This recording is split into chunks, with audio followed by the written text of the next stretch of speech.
тұрып тамағын ішіп кетіп сөйтіп кеткен кезде ананың алдына шыққан кезде жүрегіміз емделіп шықты.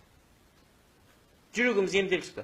Ана жыл тағы да бір неге мен ана бір министр болып жүрген кезде, председатель комитет болып жүрген кезім, мешіттен бір екінті намазын оқи салайын деп кірдім.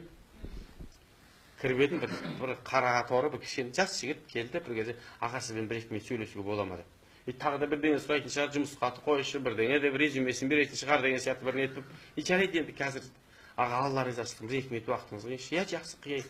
Шығып намаз оқып шығып бірінші рет көріп тұрмын.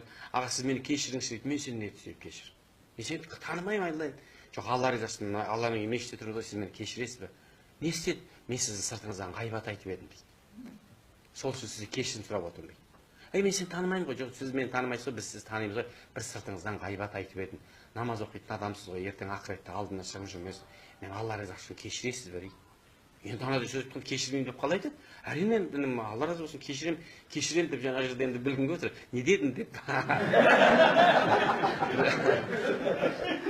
Бірақ енді анандай айтып отырған соң айтам, ана жерден шықтым, ана баланың айтқан дарының шәкірті екенсің кейін білсем. Дәкеңді аса дейтін жерде, аса дейтін жерде біраз иман болды, сол жерде азам оқытты дәкеңнен дарынан.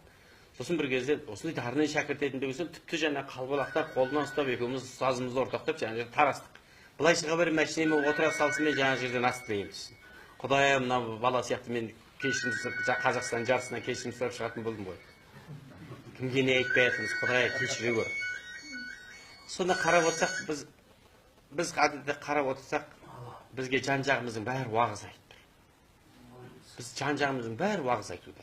Істеп жатқан ісіміздің бәрі уағыз айтуда.